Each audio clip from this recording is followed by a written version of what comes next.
हाय ମୁଁ ମିନି ସ୍ୱାଗତ କରୁଛି ମୋ ୟୁଟ୍ୟୁବ୍ ଚ୍ୟାନେଲ୍କୁ। ଆପଣମାନେ କେମିତି ଅଛନ୍ତି? ମୁଁ ବହୁତ ଭଲରେ ଅଛି, ଆପଣମାନେ ବି ବହୁତ ଭଲ ଥିବେ ଆଶା କରୁଛି। ଆଜି ହେଉଛି 18 ତାରିଖ ଶୁକ୍ରବାର।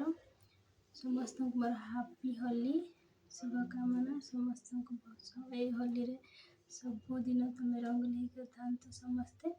ଆଉ ଆଶା କରୁଛି ଆପଣମାନେ ବି ବହୁତ ହୋଲି ଖେଳିବାର ଆଜି ବହୁତ ମଜା ନେଇଥିବେ। ମୁଁ ତ ନେଇପାରୁନି, କାହିଁକିନା ମୁଁ ବେଙ୍ଗଲୋରରେ ଅଛି, ସେଥିପାଇଁ ମଜା ନେଇପାରୁନି। ମୁଁ ବହୁତ ବର୍ଷ ହେଲାନି ମୁଁ ଗାଁକୁ ଯାଇନି, ମଜା କୋଉଠି ନେବି? ମୁଁ ହୋଲି ବି ମୋ ଦେହରେ ଲାଗିନି। ମୁଁ ତ ହୋଲି ଖେଳିବା ପାଇଁ ବି ନାହିଁ ନା, ମୁଁ ତ ବାହାରେ ଅଛି, କେଉଁଠି ହୋଲି ହେବ? ସେଥିପାଇଁ ହୋଲି ଖେଳିନି। ଏବେ ମାର୍କେଟ ଯାଇଥିଲି, ଏବେ ଆସିଲି। ଗରମ ବହୁତ, ଏତେ ଗରମ ଲାଗୁଛି। ରୁମ୍ ଭିତରେ ଅଛି, ଏତେ ଗରମ ଯେ କହିପାରିବନି, ବହୁତ ଗରମ। ଆଉ ମୁଁ ଯେଉଁ ଭିଡ଼ିଓଟା କରିଥିଲି, ଗୋଟେ ଦିନ ଦେଇଥିଲି, ସେଟା କେଉଁ ଦିନ ତାରିଖ ମନେ ନାହିଁ, 15 ତାରିଖ ଛାଡ଼ିଥିଲି। ମୁଁ 15 ତାରିଖ ଯାଉଛି ବୋଲି କହିଥିଲି। ମୁଁ କହିଥାନ୍ତି ଏପ୍ରିଲ 15ରେ ମୋର ଟିକେଟ୍ ହେଇଯାଇଛି।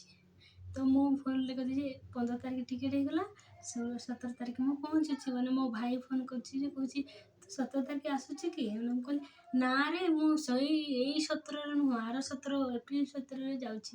ଏମିତି କହିଲା ବେଳକୁ ତୁ ତ କାହିଁ କହିନୁ ଏପ୍ରିଲ 17ରେ ବୋଲି ଏମିତି କହିଲା। ତ ମୁଁ କହିଲି ମୁଁ ଭୁଲି ଯାଇଛି, ଖାଲି 15 ଟିକେଟ୍ ହେଇଗଲା ଏମିତି କହିଦେଇଛି। ତ ଫାଇନାଲ୍ ଆମ ଲଭଲିର ଗୋଟେ ଅନଲାଇନ୍ରେ ବୁକିଂ କରିଥିଲି, ତ ଆଜି ଆସିଯାଇଛି। ଆପଣମାନଙ୍କୁ ଦେଖାଇଛି କେମିତି ଲାଗୁଛି, କମେଣ୍ଟ କରିକି ନିହାତି କହିବେ। ତା ଛୋଟ ବହୁତ ଆଶା ଥିଲା, ସେ ଲେହେଙ୍ଗା ପିନ୍ଧିବି, ସମସ୍ତଙ୍କୁ କୁହେ ଲେହେଙ୍ଗା ଲେହେଙ୍ଗା ଲେହେଙ୍ଗା। ତ ମୁଁ ଭାବିଲି ତାକୁ ଯିବି ତ ଲେହେଙ୍ଗା ନେଇକରି ହିଁ ଯିବି, ନହେଲେ ନାହିଁ। ସେଥିପାଇଁ ମୁଁ ଅର୍ଡ଼ର କରିଥିଲି, ଆସିଯାଇଛି ଲେହେଙ୍ଗା। ଆପଣମାନଙ୍କୁ ଦେଖାଉଛି କେମିତି ଲାଗିଲା, କମେଣ୍ଟ କରିବେ।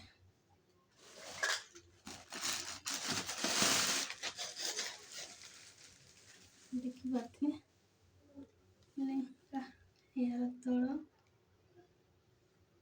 ଏଇଟା ଏମିତି ଡୋରି ଦେଇଛି, ଦେଖନ୍ତୁ ବହୁତ ବଢ଼ିଆ ଅଛି। ଛୋଟ ମାନେ 7 ଇୟର୍ର ଝିଅ, 7 ବର୍ଷ ହେଇଗଲାଣି, ସେଥିପାଇଁ ଲେହେଙ୍ଗାଟା ତାକୁ ଆଣି।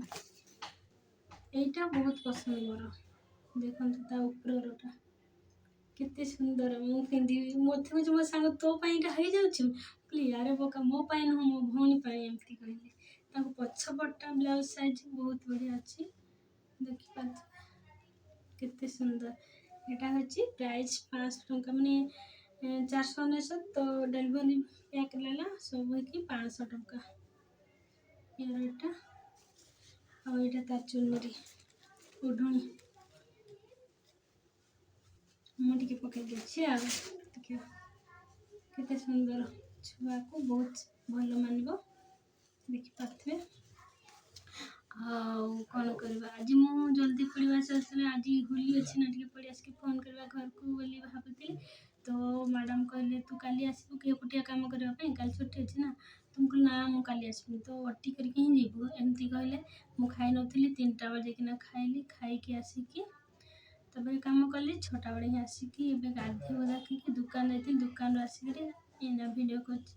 ଆପଣମାନେ ଏତିକି ବହୁତ ଗଜର ଗଜର ହେଇଗଲେ, ଏଇଠି ଭିଡ଼ିଓକୁ ଏଣ୍ଡ କରୁଛି। ରହୁଛି, ନମସ୍କାର। ହଁ, ଭଲ ଲାଗିଥିଲେ ଲାଇକ୍ କରିବେ, ଆଉ ଫ୍ୟାମିଲି ଫ୍ରେଣ୍ଡ ସହିତ ମୋ ଭିଡ଼ିଓ ସେୟାର କରିବେ। ଆଉ ପାଖରେ ଥିବା ଯିଏ ନୂଆ ଆସିଛନ୍ତି, ପାଖରେ ଥିବା ବେଲ୍ ଆଇକନ୍କୁ ପ୍ରେସ୍ କରିବେ, ଯାହାକି ଫଳରେ ମୋର ଯେଉଁ ବି ଭିଡ଼ିଓ ଅପଲୋଡ଼ କରିବି ଆପଣଙ୍କୁ ଜଲ୍ଦି ପହଞ୍ଚି ପାରିବ। ରହୁଛି, ବାଏ, ଗୁଡ଼୍ ନାଇଟ୍। ତ ନାଇଟ୍ ହେଇଗଲାଣି, 8ଟା ବାଜିଲାଣି, 8ଟା ବାଜିବାକୁ ଯିବ। ରହୁଛି, ଟେକ୍ କେୟାର।